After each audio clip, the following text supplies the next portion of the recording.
그들은 늘 세계를 지배해왔습니다.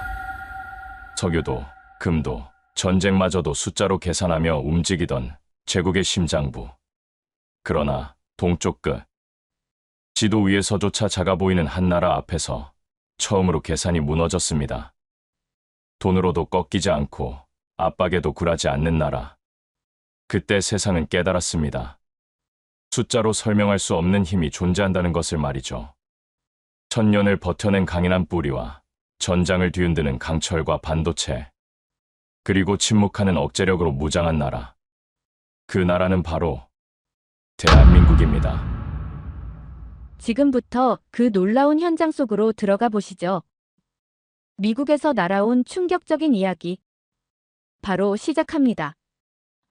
그리고 지금 어디에서 시청하고 계신지 댓글로 남겨주세요.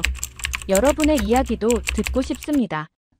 그 전에 잠깐 1초 만에 누를 수 있는 좋아요 버튼을 꾹 눌러주시면 영상 제작에 큰 힘이 됩니다. 그럼 바로 사연 시작하겠습니다. 13조 원이라는 숫자가 화면에 떴을 때 사무실 공기가 얼어붙었습니다. 협상이 아니었어요.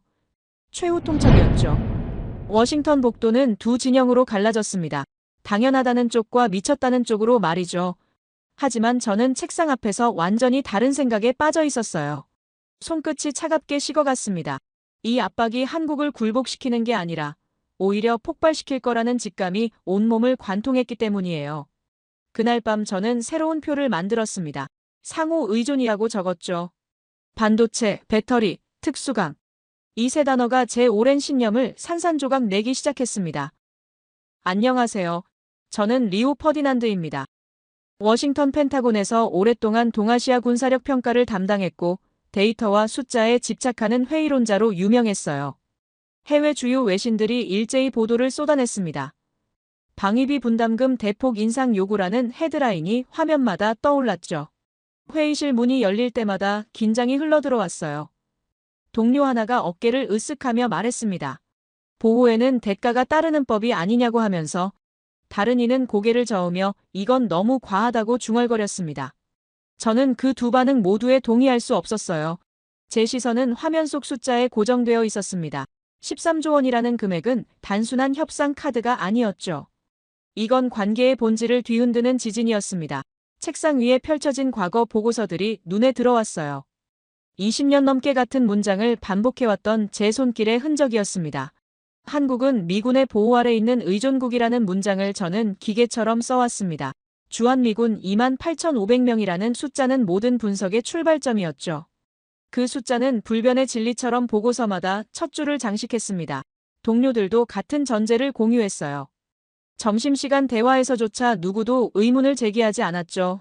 창밖으로 보이는 포토맥 강의 물결이 유난히 거칠어 보였습니다. 제 머릿속도 마찬가지였어요. 13조 원이라는 청구서가 한국 정부에 전달되었을 때 그들은 어떤 반응을 보일까 하는 생각이 스쳤습니다. 분노할까요? 아니면 굴복할까요? 하지만 제 직감은 전혀 다른 방향을 가리키고 있었습니다. 압박은 상대를 무릎 꿇리지 않습니다. 오히려 일으켜 세우는 경우가 더 많죠. 역사가 그걸 증명해왔어요. 과도한 요구는 협상 테이블을 뒤엎는 계기가 되곤 했습니다. 제 손끝이 차가워졌어요. 이 압박이 한국에게 각성의 방아쇠가 될 거라는 확신이 번개처럼 머리를 관통했습니다. 동료 마크가 제 책상 옆을 지나가며 물었습니다. 자네는 어떻게 생각하나고 말이죠. 저는 고개를 들지 않고 대답했어요. 이건 실수일 수 있다고 했습니다. 그의 표정이 굳어지는 게 느껴졌죠. 무슨 소리냐는 반문이 돌아왔습니다.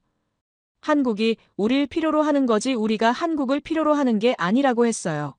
저는 천천히 고개를 들었습니다. 정말 그럴까요? 라고 되물었죠. 마크의 눈빛이 흔들렸어요. 그는 더 이상 말하지 않고 자리로 돌아갔습니다.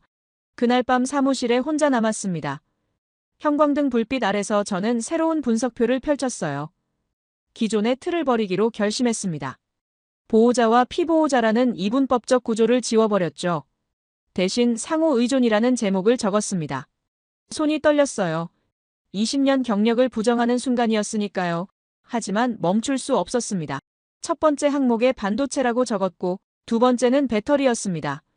세 번째로 특수강을 기록했어요. 이 세 단어가 의미하는 바를 저는 너무나 잘 알고 있었습니다. 미국 첨단 산업의 혈관을 흐르는 피였죠. 데이터 센터가 돌아가려면 한국산 메모리가 필요했습니다. 전기차 혁명에는 한국 배터리 기술이 필수였어요. 방산 장비의 핵심 소재는 한국 특수강 없이는 완성될 수 없었죠. 숫자를 찾아보기 시작했습니다. 미국 IT 기업들의 한국 메모리 의존도를 계산했어요. 그래프가 완성되자 충격적인 그림이 나타났습니다. 실리콘밸리의 심장박동이 한국에서 시작되고 있었죠. 배터리 분야는 더 극적이었습니다. 전기차 전환을 추진하는 미국 자동차 업계가 한국 기술에 얼마나 의존하는지가 수치로 명확히 드러났어요. 이건 단순한 부품 공급이 아니었습니다. 미래 산업의 생사를 쥔 전략 자산이었죠.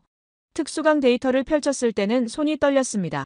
미국 방산 기업들이 생산하는 핵심 장비들의 소재 출처를 추적했어요. 놀랍게도 상당 부분이 한국에서 공급되고 있었죠. 이건 군사동맹의 의미를 완전히 뒤집는 발견이었습니다.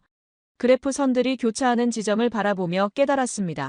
우리가 한국을 일방적으로 보호하는 게 아니라 서로가 서로를 필요로 하는 구조였어요. 13조 원이라는 청구서는 이 균형을 무너뜨릴 수 있는 폭탄이었습니다. 시계를 보니 새벽 2시였습니다. 커피가 식어 있었지만 손을 뗄 수 없었어요. 보고서 초안에 조심스럽게 한 문장을 적어 넣었습니다. 미군 의존 서사의 종말이 시작되었다고 말이죠. 물론 물음표를 붙였습니다. 하지만 그건 호기심이 아니라 확신에 가까운 질문이었어요. 동료들에게 이 자료를 보여줄 수 있을까 고민했습니다. 반발이 거셀 게 뻔했죠. 20년간 유지해온 분석 틀을 송두리째 뒤집는 내용이었으니까요. 하지만 데이터는 거짓말을 하지 않습니다. 숫자가 말하고 있었어요. 관계의 본질이 이미 변했다고 말이죠. 창밖이 밝아오기 시작했습니다. 워싱턴의 새벽 하늘이 회색빛으로 물들어가고 있었어요. 저는 마우스를 움직여 파일을 저장했습니다. 제목을 달았죠. 재평가, 한미 관계의 상호 의존 구조라고 말입니다. 이 보고서가 어떤 파장을 일으킬지 알 수 없었습니다. 하지만 한 가지는 확실했어요. 13조 원이라는 청구서는 한국을 굴복시키는 게 아니라 각성시킬 거라는 사실 말입니다. 압박이 강할수록 반발도 강해지는 법이죠. 그리고 한국은 이제 반발할 수 있는 힘을 갖추고 있었습니다. 제20년 신념이 흔들리고 있었습니다. 아니, 정확히는 무너지고 있었어요. 하지만 그게 두렵지 않았습니다. 오히려 해방감이 들었죠. 진실에 한 걸음 더 가까워지는 기분이었으니까요. 압박은 협상이 아니라 명령이었습니다. 워싱턴에서 날아온 문서에는 단 한 줄의 여지도 없었죠.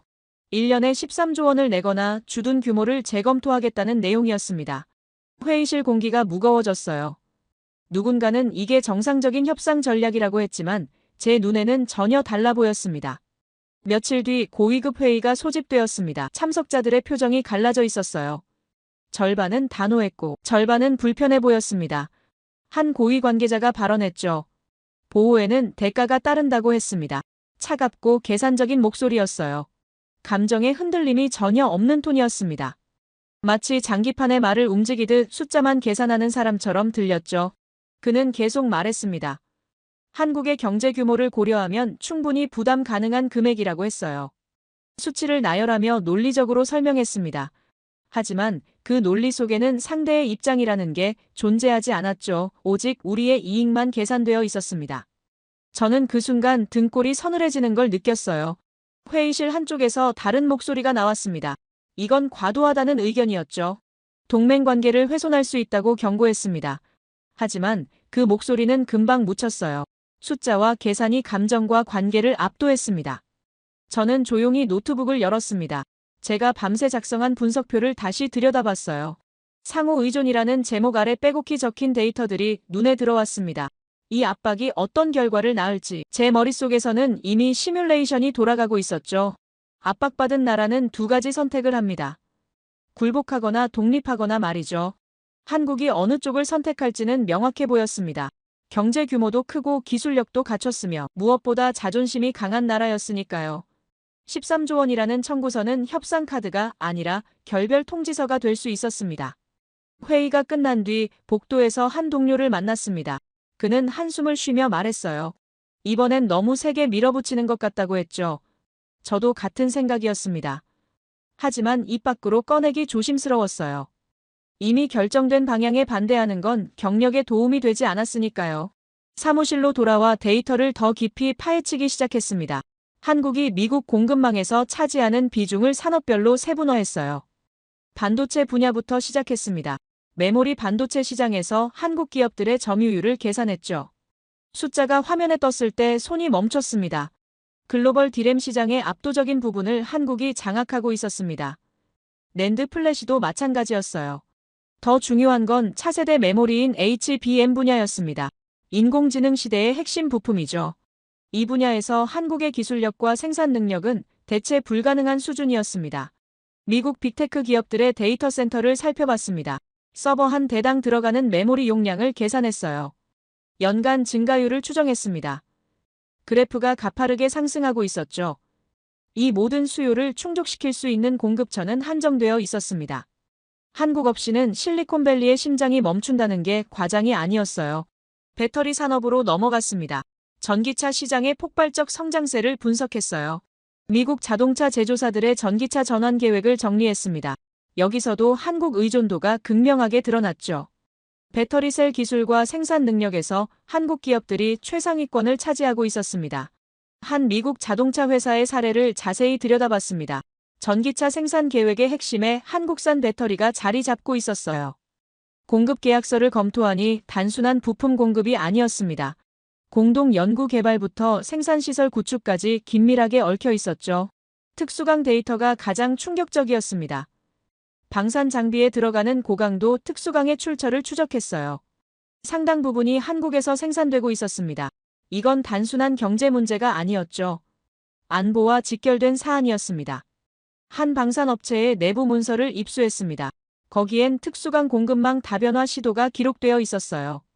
하지만 품질과 납기를 동시에 만족시킬 수 있는 대체 공급처를 찾지 못했다는 내용이었습니다. 한국의 기술력과 생산 능력이 그만큼 앞서 있었던 거죠. 그래프들을 나란히 놓고 바라봤습니다. 반도체, 배터리, 특수강 세 분야 모두에서 한국은 대체 불가능한 위치를 차지하고 있었어요. 이건 단순한 무역 관계가 아니었습니다. 상호 의존을 넘어선 전략적 필수 관계였죠. 13조 원을 요구하는 게 과연 현명한 선택일까 하는 의문이 깊어졌습니다. 한국이 이 압박에 굴복하지 않고 오히려 자주 국방을 강화하는 쪽으로 방향을 틀면 어떻게 될까요? 그들이 주둔 비용을 자국 방산 육성에 투자하기 시작하면 어떤 일이 벌어질까요? 시뮬레이션을 돌려봤습니다. 한국이 연간 13조 원 규모의 예산을 방위 산업에 투입한다고 가정했어요. 이미 갖춘 기술 기반과 생산 능력을 고려하면 결과는 명확했습니다. 몇 년 안에 자주 국방 체계를 완성할 수 있는 수준이었죠. 더 깊이 파고들었습니다. 한국의 방산 기술 수준을 재평가했어요. 자주포 시스템을 살펴봤습니다. 세계 시장에서 인정받고 있는 K9 자주포의 성능 지표를 분석했죠. 사거리 정확도, 신뢰성 모든 면에서 최상위권이었습니다. 미사일 방어 체계로 넘어갔습니다. 한국이 독자 개발한 천공 시스템의 재원을 검토했어요. 요격 성공률과 대응 고도를 확인했습니다. 이건 단순한 방어 무기가 아니었죠. 다층 방어 체계의 핵심 구성 요소였습니다. 잠수함 건조 능력도 조사했습니다. 한국이 독자 설계한 3,000톤급 잠수함의 사양을 분석했어요.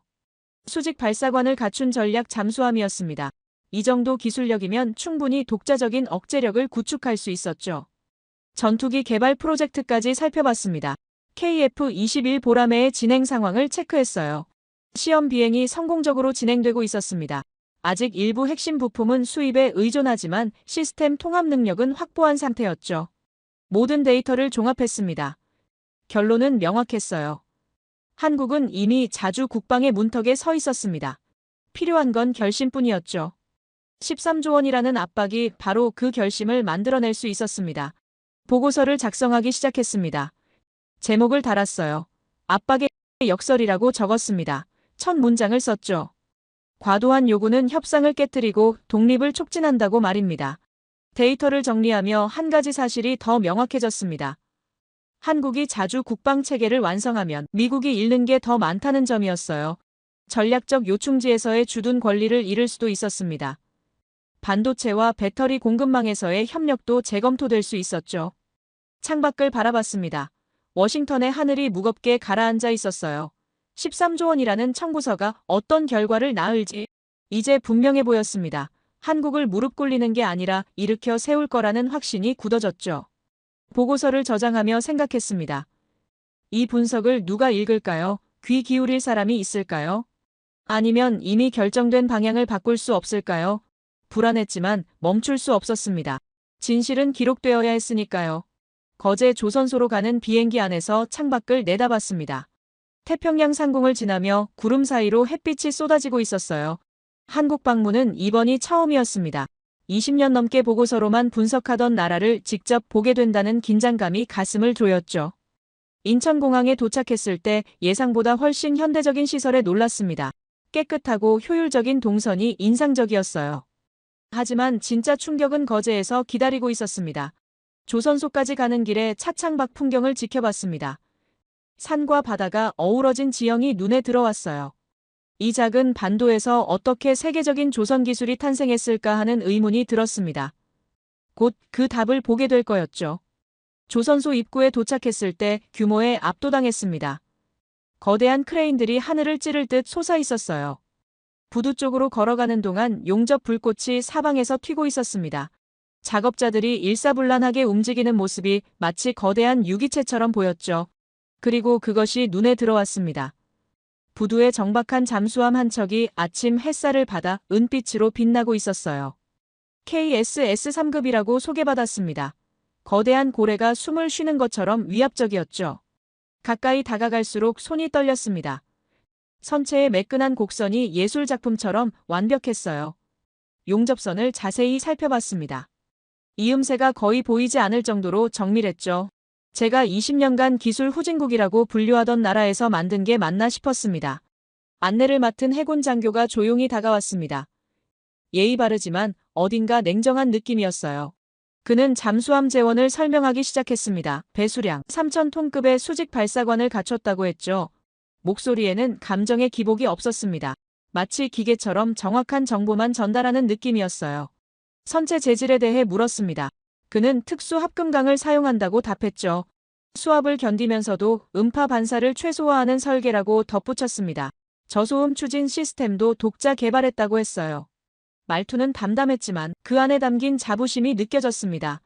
함 내부로 안내받았습니다. 좁은 통로를 지나며 각종 장비들을 목격했어요. 최신 음향 탐지 시스템이 설치되어 있었습니다. 전투 체계 통합 콘솔도 눈에 들어왔죠. 이 모든 게 한국 기술로 만들어졌다는 사실이 믿기지 않았습니다. 장교가 수직 발사관 앞에서 멈춰 섰습니다.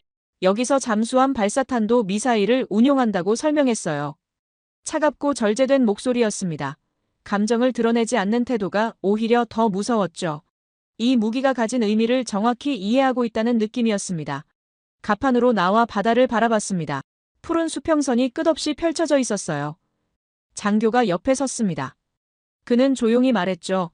여기서는 말보다 표준이 중요하다고 했습니다. 그 한마디가 뇌리에 박혔어요. 표준이라는 단어의 무게를 이해했습니다. 이건 단순한 품질 관리 이야기가 아니었어요. 자존심이었습니다. 세계 시장에서 인정받을 수 있는 수준을 스스로 증명하겠다는 의지였죠.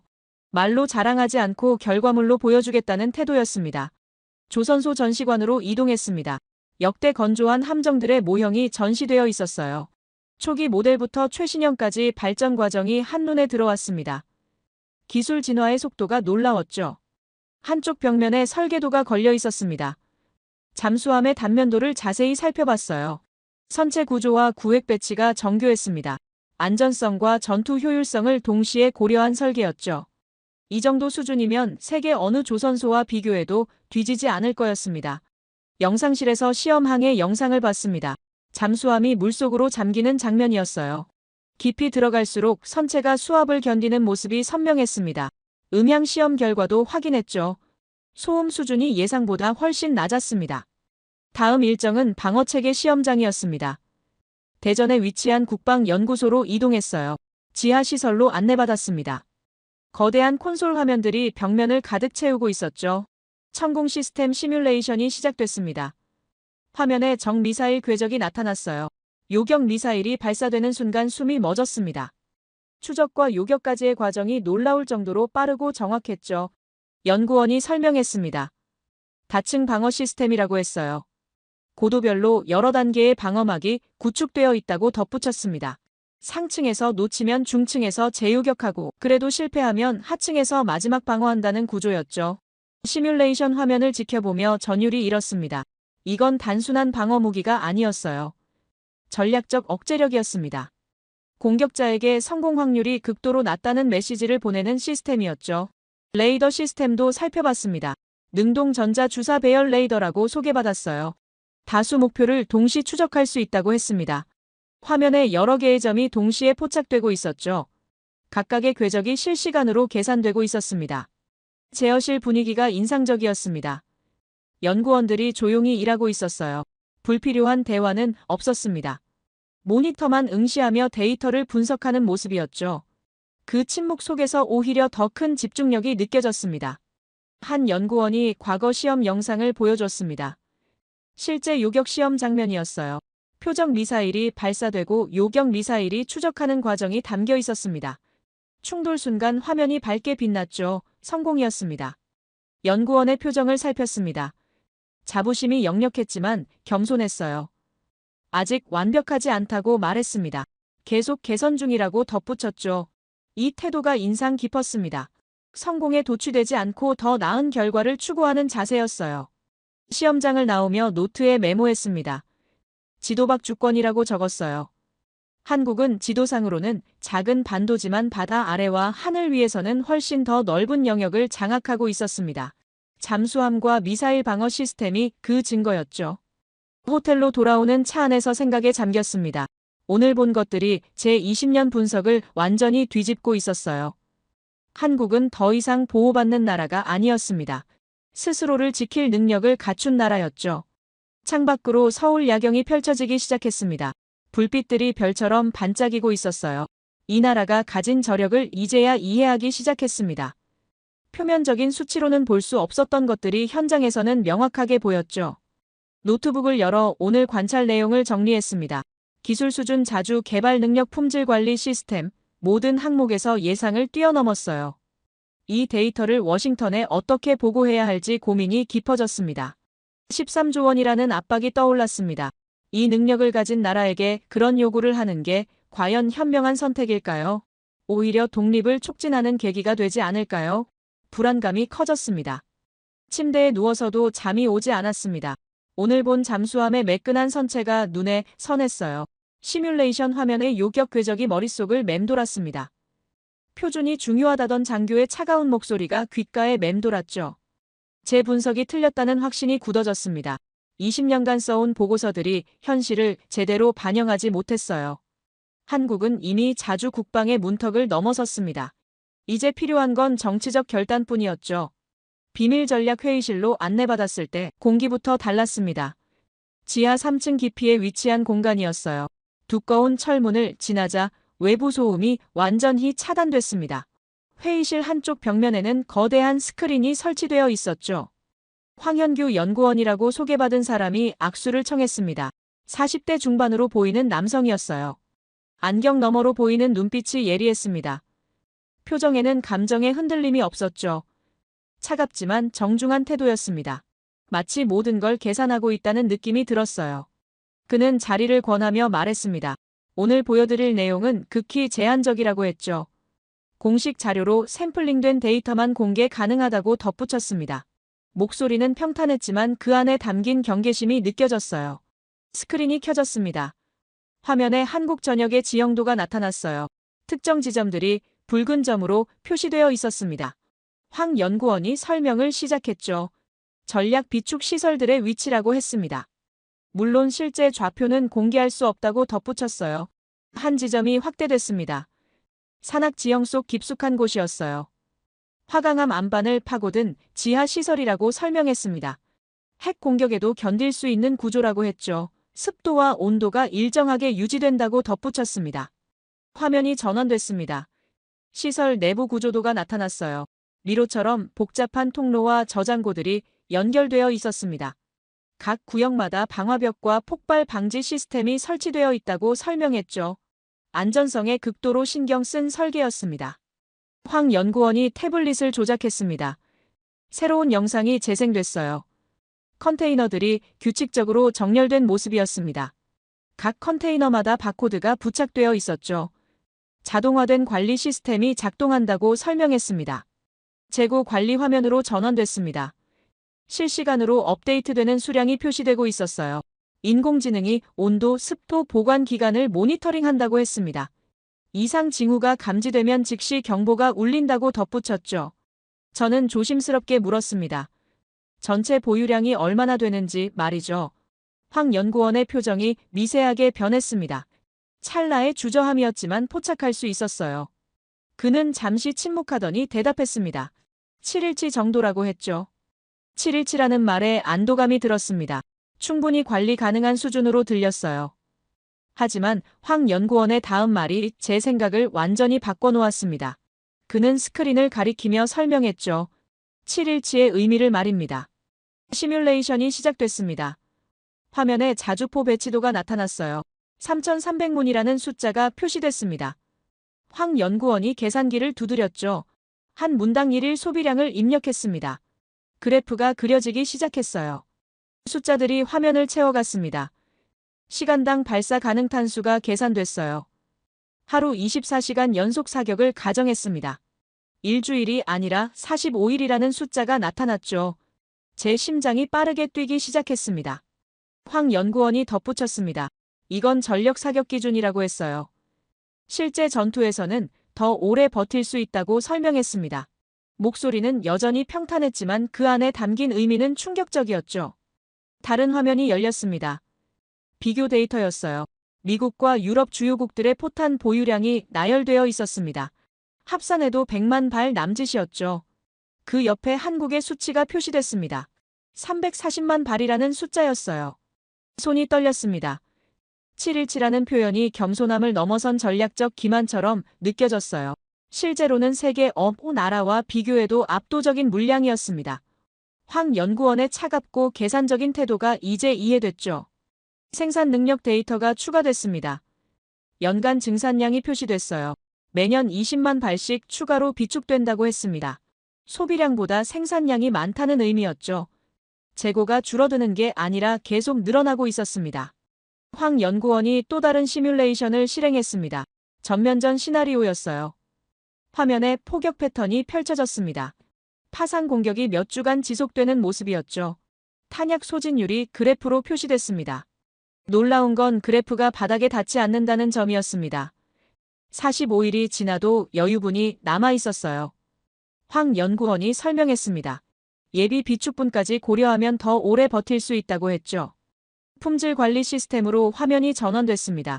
각 포탄의 생산 이력이 데이터베이스에 저장되어 있었어요. 제조 날짜 검수 기록 보관 환경까지 추적 가능했습니다. 인공지능이 노후화 예측까지 한다고 설명했죠. 불량률 데이터를 확인했습니다. 놀라울 정도로 낮았어요. 엄격한 품질 검사 시스템 덕분이라고 했습니다. 황 연구원의 목소리에 처음으로 감정이 실렸습니다. 자부심이었죠. 하지만 곧 다시 평탄해졌습니다. 물류 시스템 영상이 재생됐습니다. 자동화된 운반 장비들이 움직이고 있었어요. 컨테이너가 정확한 위치로 이동하는 모습이었습니다. 사람 손을 거치지 않고 전산으로 관리된다고 했죠. 비상상황 대응 시나리오도 시뮬레이션 됐습니다. 특정 저장고가 피격당했다고 가정했어요. 즉시 다른 구역에서 보급이 이루어지는 시스템이었습니다. 단일 지점 파괴로는 전체 체계가 무너지지 않는 구조였죠. 황 연구원이 마지막 화면을 띄웠습니다. 향후 10년 계획이었어요. 생산 목표와 비축 목표가 그래프로 표시되어 있었습니다. 곡선이 가파르게 상승하고 있었죠. 이건 단순한 방어 준비가 아니었습니다. 제가 물었습니다. 이 정도면 충분하지 않냐고 말이죠. 황 연구원이 고개를 저었습니다. 충분하다는 기준은 없다고 대답했어요. 상대가 포기할 때까지 준비해야 한다고 덧붙였습니다. 그 말투에서 냉혹함이 느껴졌죠. 회의실을 나오며 복도에서 멈춰섰습니다. 머리가 복잡했어요. 오늘 본 데이터들이 제 인식을 완전히 뒤집고 있었습니다. 한국은 방어 준비를 넘어서 억제력 구축 단계에 있었죠. 717라는 표현의 진짜 의미를 이제 알았습니다. 겸손함이 아니라 전략이었어요. 실제 능력을 숨기면서 상대를 안심시키는 동시에 필요할 때 압도적인 화력을 보여줄 수 있는 구조였습니다. 엘리베이터를 타고 올라오며 생각했습니다. 13조 원을 요구하는 게 얼마나 위험한 선택인지 말이죠. 한국이 이 돈을 자체 방산에 투자하기 시작하면 몇 년 안에 완전한 자주 국방 체계를 갖출 수 있었습니다. 황 연구원의 차갑고 계산적인 태도가 떠올랐습니다. 감정을 드러내지 않으면서도 모든 걸 통제하려는 그 자세가 불편했어요. 하지만 동시에 인상적이었습니다. 이런 사람들이 국가 안보를 책임지고 있다는 사실이 말이죠. 노트북을 열어 오늘 내용을 정리했습니다. 340만 발이라는 숫자를 적었어요.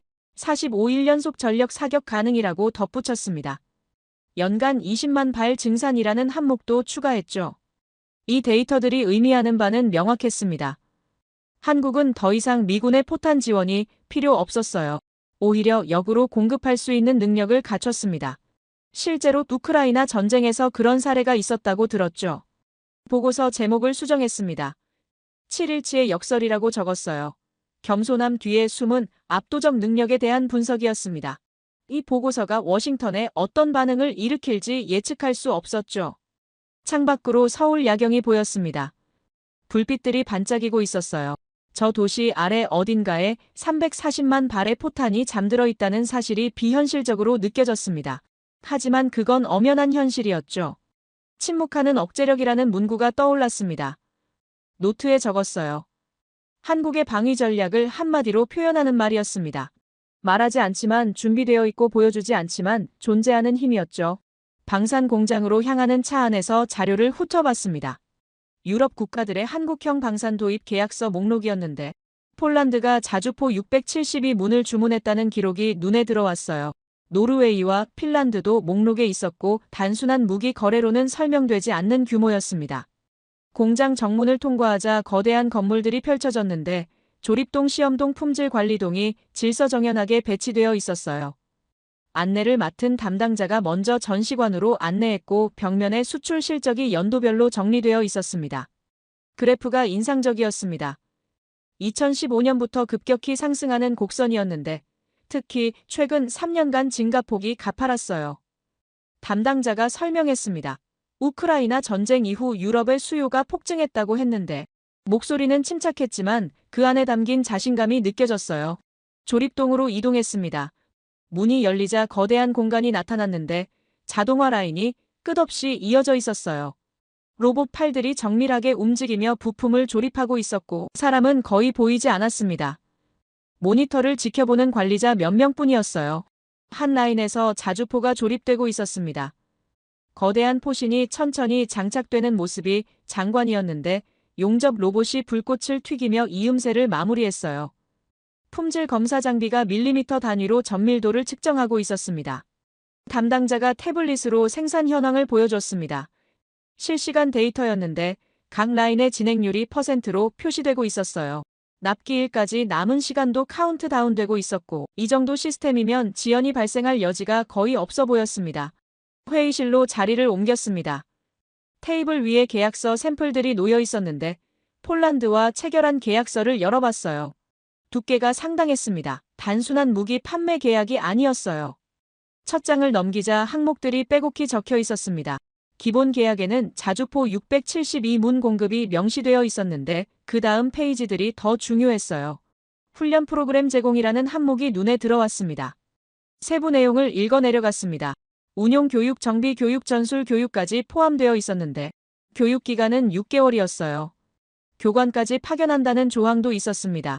이건 단순한 무기 판매를 넘어선 것이었는데 구매국 입장에서는 무기와 함께 운용 능력까지 얻는 구조였어요. 다음 항목은 부품 공급이었습니다. 10년간 모든 소모품과 교체 부품을 공급한다는 내용이었는데 가격도 명시되어 있었어요. 합리적인 수준이었습니다. 중간에 공급이 끊길 염려가 없다는 보증이었는데 이게 얼마나 중요한 조건인지 알고 있습니까? 많은 무기 수출 계약이 납품 후 유지보수 문제로 갈등을 겪습니다. 부품 공급이 지연되거나 가격이 폭등하는 경우가 비일비재한데 한국은 이 부분을 계약서에 명확히 못 박아놓고 있었어요. 구매국이 안심하고 장비를 운용할 수 있는 환경을 만들어주는 겁니다. 기술 이전 조항이 가장 인상적이었습니다. 일부 부품의 현지 생산 기술을 이전한다는 내용이었는데 로열티 조건도 명확했어요.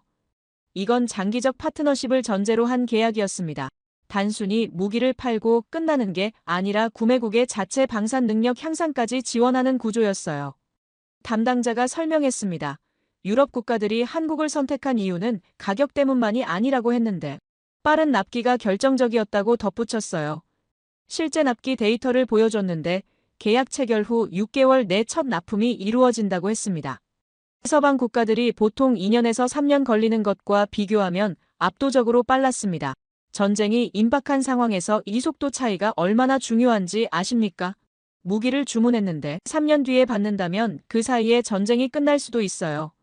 한국의 빠른 납기는 단순한 경쟁력을 넘어서 생존의 문제와 직결되는 요소였습니다. 정치적 조건이 없다는 점도 강조했습니다. 구매국의 외교 정책에 간섭하지 않는다고 했는데 무기 사용처를 제한하지도 않는다고 덧붙였어요. 이 자유로움이 많은 국가들을 끌어들이는 요인이었습니다. 서방 국가들은 무기를 팔면서 정치적 조건을 붙이는 경우가 많은데 한국은 그런 간섭을 하지 않았어요. 폴란드 계약서를 덮으며 생각했습니다. 이 두꺼운 문서가 의미하는 바가 무엇입니까? 단순한 판매 계약이었다면 몇 장이면 충분했을 거예요. 하지만 이건 장기적 관계를 약속하는 문서였습니다. 훈련 부품 기술 이전이 모두 하나의 패키지로 묶여 있었고 구매국은 무기만 사는 게 아니라 파트너를 얻는 것이었어요. 차 안에서 노트를 펼쳤습니다. 신뢰 수출이라고 적었는데 한국형 방산의 핵심 경쟁력을 한마디로 표현하는 말이었어요. 가격도 중요하고 성능도 중요하지만 결국 신뢰가 가장 비싼 무기였습니다. 조립 라인 끝에서 나온 건 금속이 아니라 약속이었다는 생각이 들었습니다. 납기 준수 품질 보증 지속적 지원. 이 모든 약속이 제품에 녹아 있었는데 유럽 국가들이 선택한 이유가 이제 명확해졌어요. 그들은 총알을 산 게 아니었습니다. 시간과 신뢰를 샀어요. 전기차 배터리 자료를 다시 꺼냈습니다. 미국 자동차 제조사들의 전기차 전환 계획을 정리했는데 모든 계획의 중심에 한국 배터리가 자리 잡고 있었어요. 공급 계약서를 검토하니 방산 계약서와 유사한 구조였습니다. 한 자동차 회사의 사례를 자세히 살펴봤습니다. 향후 10년간 배터리 전량을 한국에서 공급받는 계약이었는데 단순한 부품 공급이 아니었어요.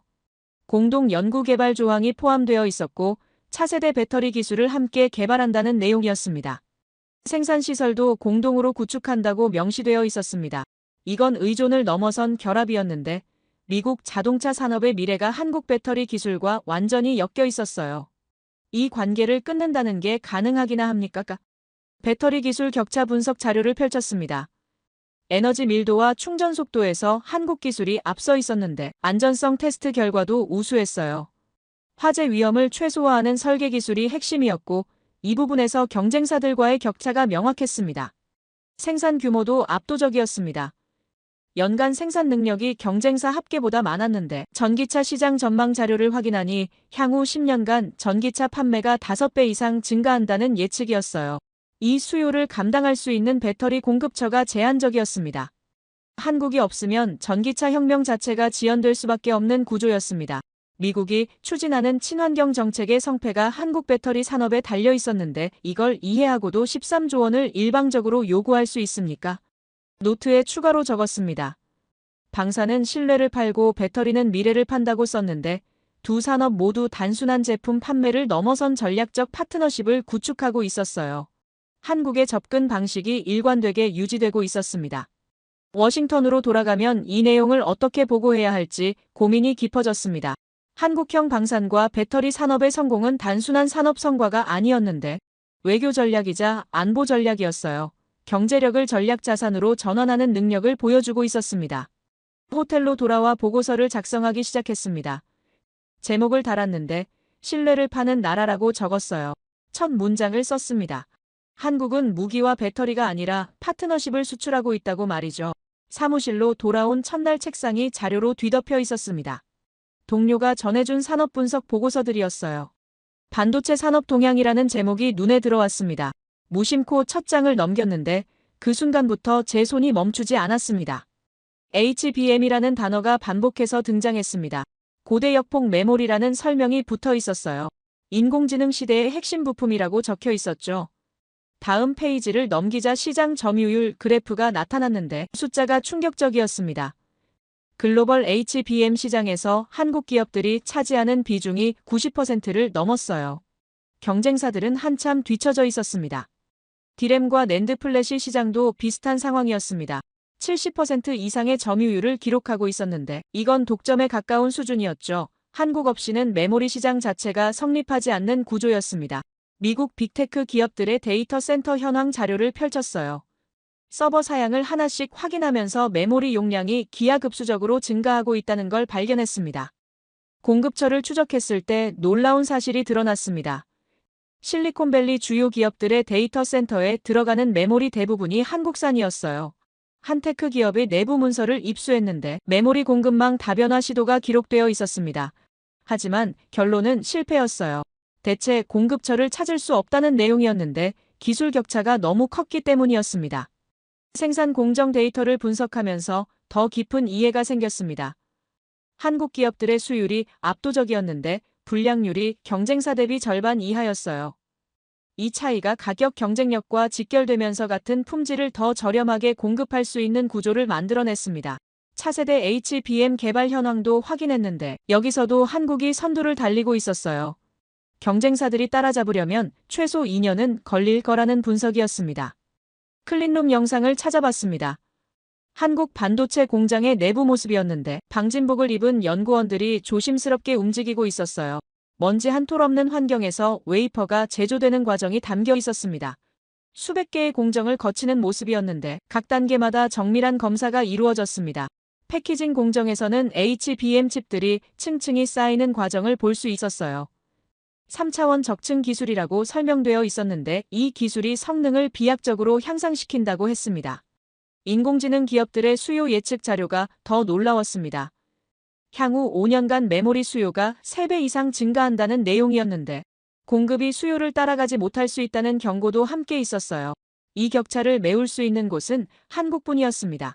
생산 능력 확장 계획을 확인했는데 대규모 투자가 진행 중이었고 신규 공장 건설도 예정되어 있었습니다. 실리콘밸리의 심장이 한국에서 뛰고 있다는 표현이 과장이 아니었어요. 데이터 센터 하나가 멈추면 수백억 달러의 손실이 발생하는 구조였습니다. 전기차 배터리 자료로 넘어갔습니다. 미국 자동차 제조사들의 전기차 전환 계획을 정리했는데 모든 계획의 중심에 한국 배터리가 자리 잡고 있었어요. 공급 계약서를 검토하니 장기 계약들이었습니다.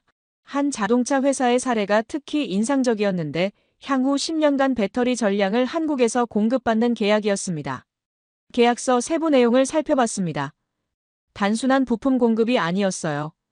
공동 연구 개발 조항이 포함되어 있었는데 차세대 배터리 기술을 함께 개발한다는 내용이었습니다. 생산 시설도 공동으로 구축한다고 명시되어 있었어요. 이건 의존을 넘어선 결합이었습니다. 미국 자동차 산업의 미래가 한국 배터리 기술과 완전히 엮여 있었죠. 배터리 기술 격차 분석 자료를 펼쳤습니다. 에너지 밀도와 충전 속도에서 한국 기술이 앞서 있었어요. 안전성 테스트 결과도 우수했습니다. 화재 위험을 최소화하는 설계 기술이 핵심이었는데 이 부분에서 경쟁사들과의 격차가 명확했습니다. 생산 규모도 압도적이었어요. 연간 생산 능력이 경쟁사 합계보다 많았습니다. 전기차 시장 전망 자료도 확인했습니다. 향후 10년간 전기차 판매가 5배 이상 증가한다는 예측이었어요. 이 수요를 감당할 수 있는 배터리 공급처가 제한적이었습니다. 한국이 없으면 전기차 혁명 자체가 지연될 수밖에 없는 구조였죠. 미국이 추진하는 친환경 정책의 성패가 한국 배터리 산업에 달려 있었습니다. 특수강 데이터를 다시 펼쳤습니다. 방산 장비에 들어가는 소재 출처를 재확인했는데 한국산 특수강 비중이 예상보다 훨씬 높았어요. 고강도 특수강 분야에서 한국의 기술력이 세계 최상위권이었습니다.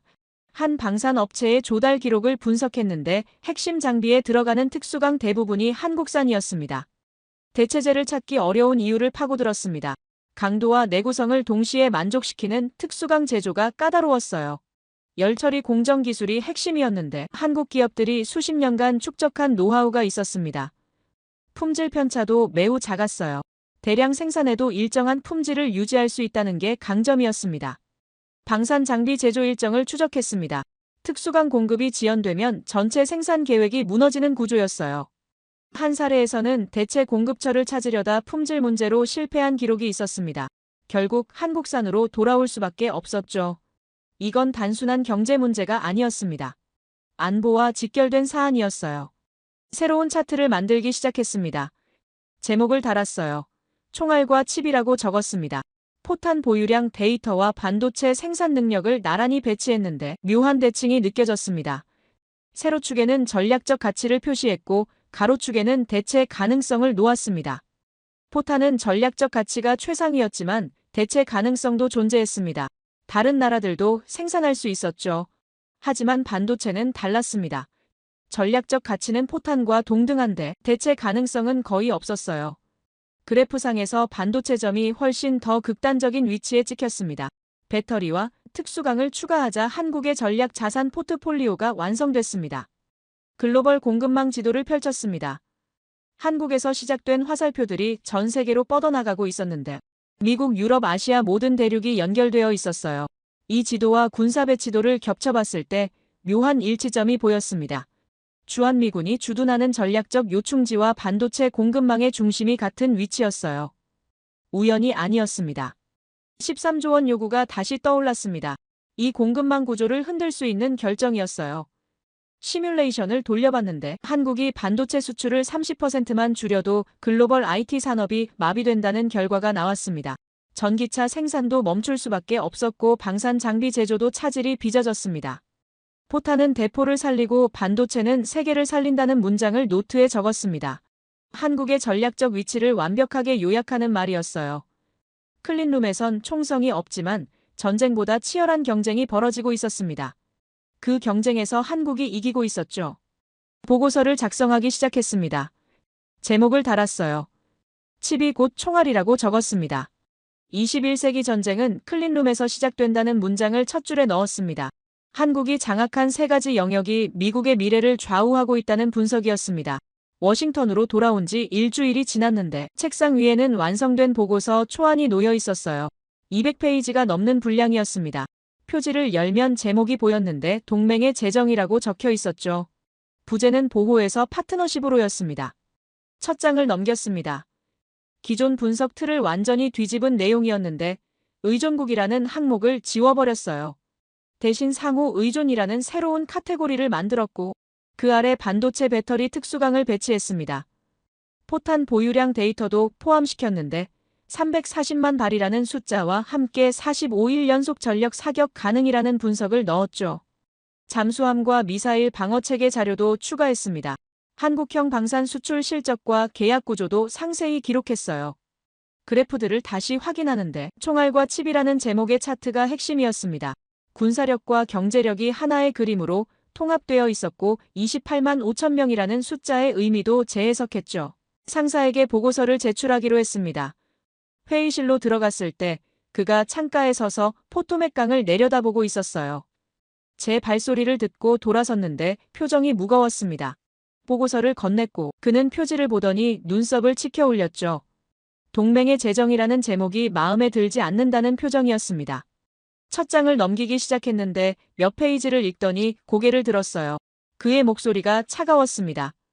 20년간 유지해온 분석 틀을 왜 바꾸려 하는지 물었는데 감정의 흔들림이 전혀 없는 톤이었죠.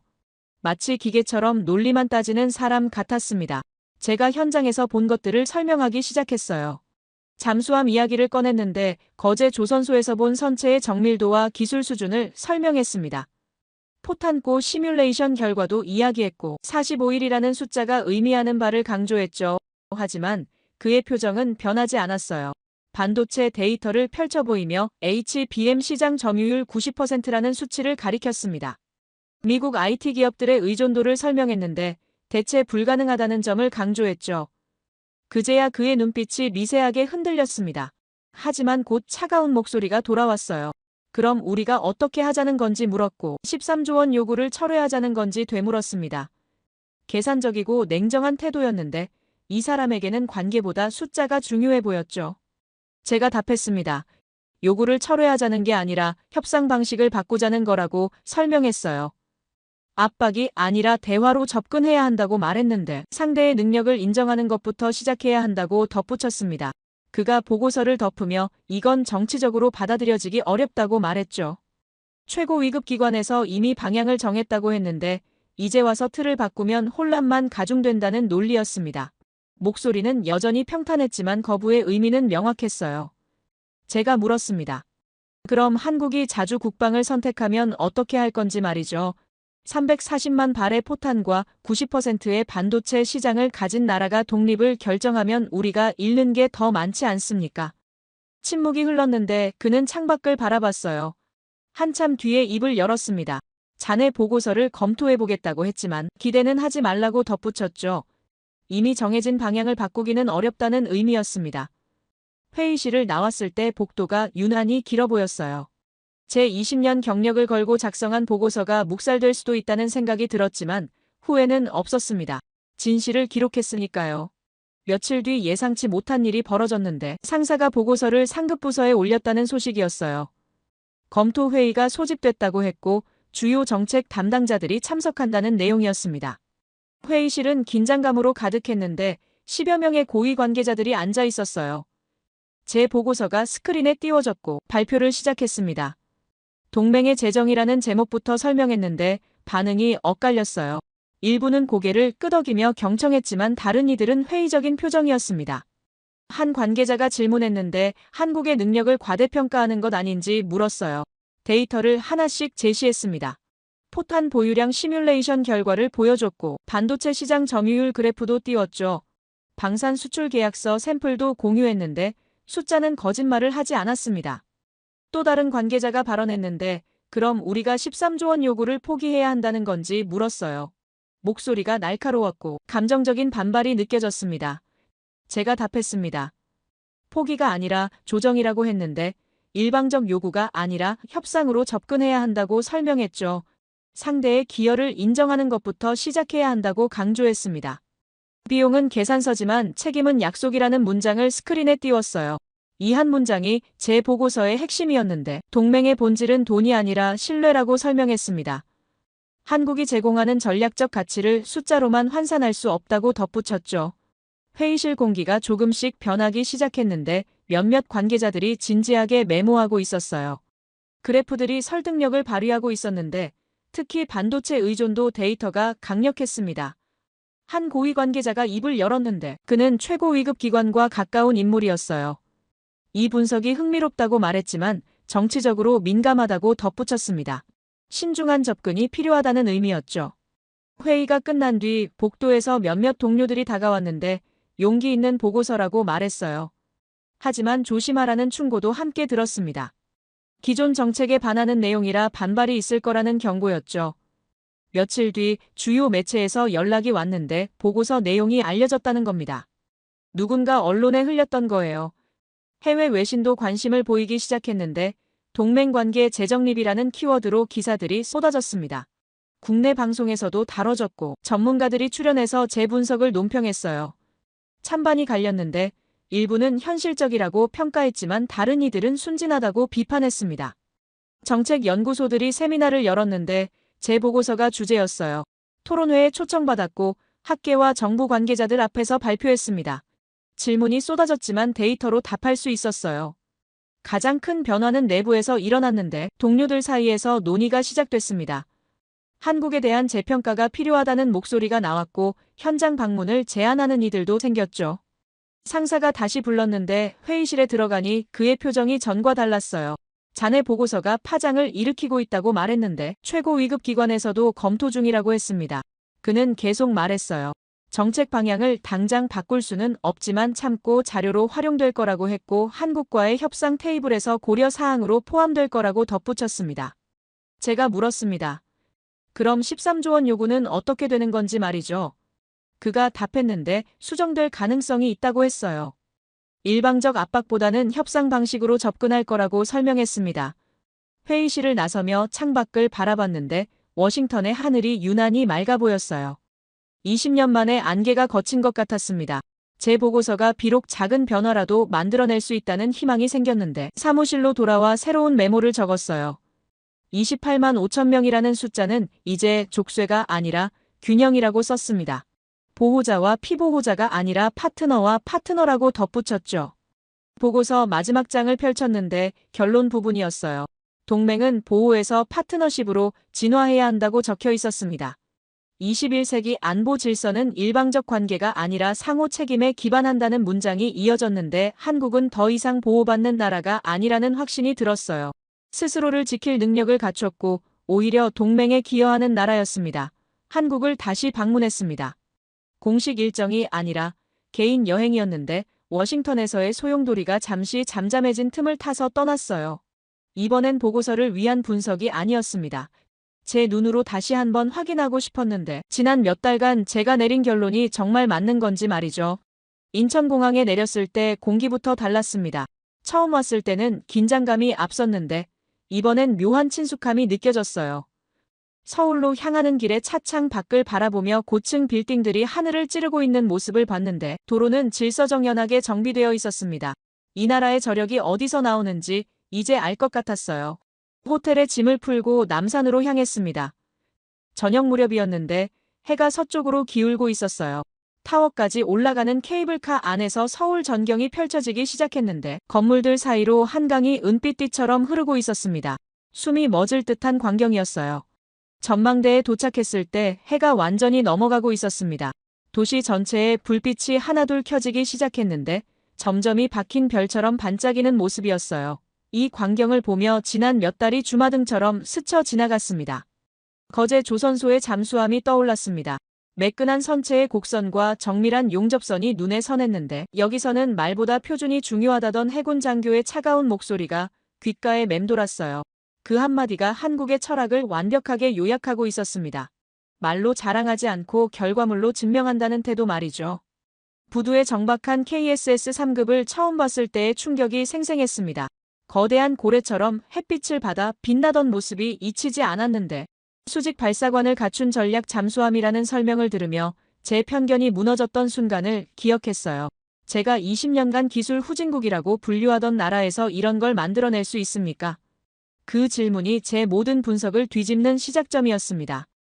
지하 탄약고의 침묵도 기억났습니다. 끝없이 이어진 포탄 컨테이너들과 자동화된 관리 시스템이 떠올랐는데 340만 발이라는 숫자가 의미하는 바를 이제는 완전히 이해했어요. 717라는 겸손한 표현 뒤에 숨은 압도적 능력 말이죠. 황현규 연구원이 시뮬레이션을 돌리던 모습이 선명했습니다. 자주포 3300문이 45일 밤낮으로 쉬지 않고 불을 뿜을 수 있다는 계산 결과가 화면에 떴을 때 제 심장이 빠르게 뛰었는데 미국과 유럽을 합쳐도 100만 발 남짓인데 한국은 그 3배가 넘는 물량을 보유하고 있었습니다. 이게 방어 준비를 넘어선 억제력 구축이 아니면 대체 뭡니까? 클린룸의 정밀함도 잊을 수 없었습니다. 방진복을 입은 연구원들이 조심스럽게 웨이퍼를 다루던 모습이 눈에 선했는데 HBM 칩들이 층층이 쌓이는 패키징 공정이 떠올랐어요. 그 기술력이 세계 IT 산업의 심장을 뛰게 하고 있었습니다. 90%라는 시장 점유율이 의미하는 바를 처음 봤을 때 손이 떨렸습니다. 실리콘밸리 주요 기업들의 데이터 센터에 들어가는 메모리 대부분이 한국산이었는데 대체 공급처를 찾으려던 테크 기업들이 모두 실패했다는 내부 문서를 확인했을 때 깨달았어요. 이건 단순한 부품 공급이 아니라 전략 자산의 장악이었습니다. 한강의 불빛을 바라보며 깨달았습니다. 이 모든 것이 따로 존재하는 게 아니라는 걸 말이죠. 잠수함, 포탄, 반도체가 모두 하나의 철학으로 연결되어 있었는데 자주 국방이라는 큰 그림의 조각들이었어요. 각각이 독립적으로 뛰어나지만 함께 모였을 때 더 강력한 억제력을 만들어내고 있었습니다. 벤치에 앉아 노트를 꺼냈습니다. 마지막 메모를 적기 시작했는데 동맹은 보호에서 파트너로 진화했다고 썼어요. 28만 5천 명이라는 숫자는 이제 족쇄가 아니라 균형이라고 덧붙였습니다. 한국은 더 이상 미군의 보호 아래 있는 나라가 아니었는데 스스로를 지킬 능력을 갖췄고 오히려 동맹에 기여하는 파트너였어요. 13조 원이라는 청구서가 떠올랐습니다.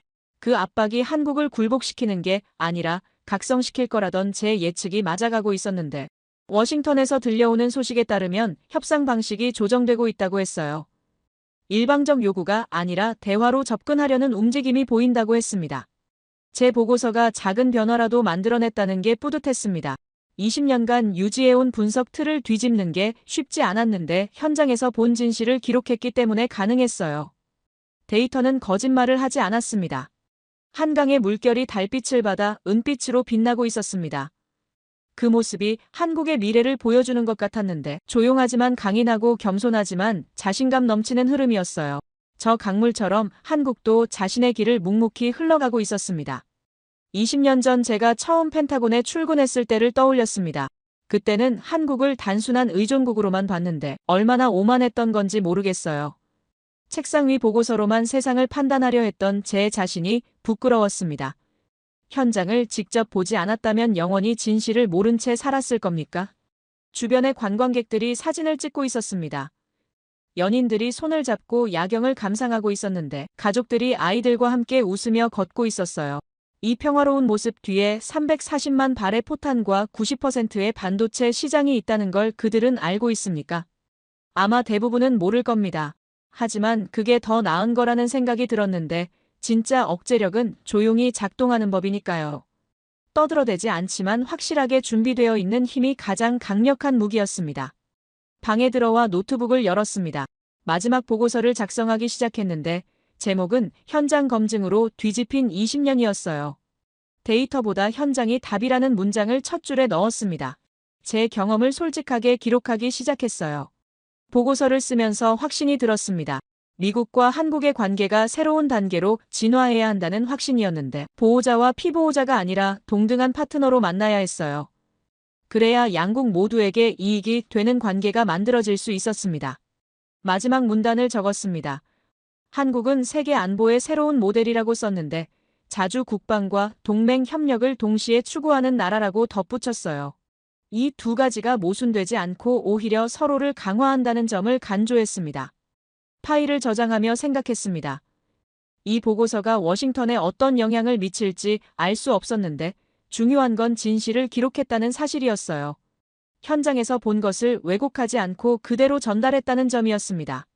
한국이 보여준 건 단순한 군사력이나 경제력이 아니었습니다. 한 나라가 스스로의 운명을 개척해 나가는 의지였는데 어려움 속에서도 포기하지 않고 묵묵히 준비하는 자세였어요. 그 정신이 오늘의 한국을 만들었습니다. 앞으로 미국과 한국의 관계가 더욱 성숙해지길 바랍니다. 서로를 존중하고 이해하는 진정한 파트너십이 만들어지길 바라는데 그것이 양국뿐 아니라 세계 평화에도 기여할 거라고 믿어요. 제 이야기를 끝까지 들어주셔서 감사합니다. 모두 안녕히 계세요. 오늘의 사연 어떻게 들으셨나요? 숫자와 데이터로만 보던 관계가 사실은 눈에 보이지 않는 힘으로 이어져 있었다는 점 흥미롭지 않으셨나요? 우리가 당연하게 생각했던 틀도 현장에서 보면 전혀 다른 모습일 수 있다는 걸 보여주는 이야기였던 것 같습니다. 결국 중요한 건 힘의 크기보다는 신뢰와 준비, 그리고 서로를 인정하는 태도가 아닐까 싶어요. 앞으로 이 관계가 어디로 흘러갈지 누구도 단정할 수는 없겠죠. 어쩌면 또 다른 길이 열릴 수도 있고 예상치 못한 선택이 나올 수도 있을 겁니다. 여러분은 이 이야기를 어떻게 보셨나요? 여러분의 생각을 아래 댓글에 남겨주세요.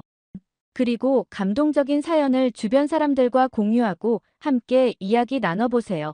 마지막으로 1초밖에 걸리지 않는 구독과 좋아요, 알림 설정은 영상 제작에 큰 힘이 됩니다. 지금까지 감동을 담아 여러분께 진심을 전하는 감동담기였습니다. 오늘 하루도 행복한 하루 보내세요.